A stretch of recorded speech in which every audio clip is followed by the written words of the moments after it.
still grappling with the fact that I have entered the historical record.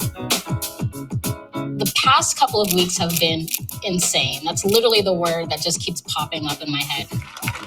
I don't think I always knew I was going to be the inaugural poet, but every single time I wrote a public poem, before I began writing it, I would tell myself, write a poem that is worthy of a presidential inauguration.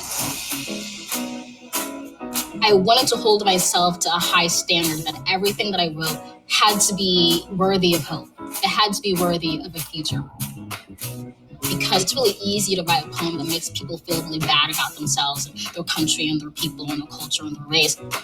The real kind of demand and hill we climb, I think, as poets, is to observe that darkness, to listen to it, but also to lead people out of the shade. We lay down our arms so we can reach out our arms to one another. We seek harm to none and harmony for all. I think it's really easy to see someone, especially when they're young, have a kind of electric moment like this and say, oh, that was instantaneous.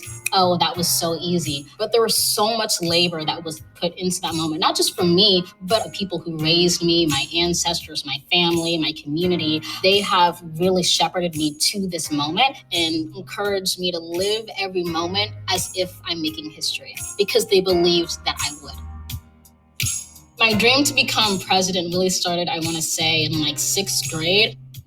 You have to be really conscious about the image that you're putting out into the world. Not necessarily that you have to be inauthentic, but you are part of a generation where every single thing you do is going to be documented. So I remember countless times hanging with friends and them taking a selfie and me just not being in it, or me removing myself from the situation because I was like, guys, I'm running for president in 30 years. Got to be careful about what images of me are out there.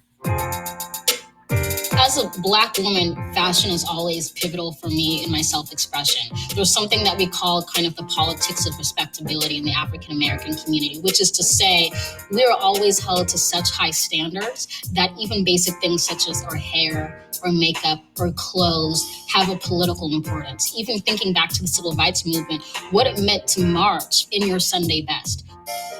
So I kind of like to walk forward in that tradition and also redefine it. I like to imagine a type of grace and elegance and regality that actually speaks to the African diaspora. So I made the very intentional choice, for example, to wear my hair natural at the inauguration, to wear my hair in my braids today, to say there is a way to be beautiful and regal and gracious and Black at the same time. They're not mutually exclusive. If anything, they're mutually inclusive. We're in such an exciting time, I think, when it comes to Black art. When I first began writing, all the stories I wrote were about girls with green eyes and red hair. And it wasn't that, I was against stories that featured skin colors like mine. I just didn't know those existed. I didn't know that was something that I could actually write. And it wasn't until I entered middle school and I was able to stumble across The Bluest Eye by Toni Morrison with, a girl that looked like me on the cover. It just metamorphosized my thinking. My Blackness wasn't something to hide, it was something to celebrate.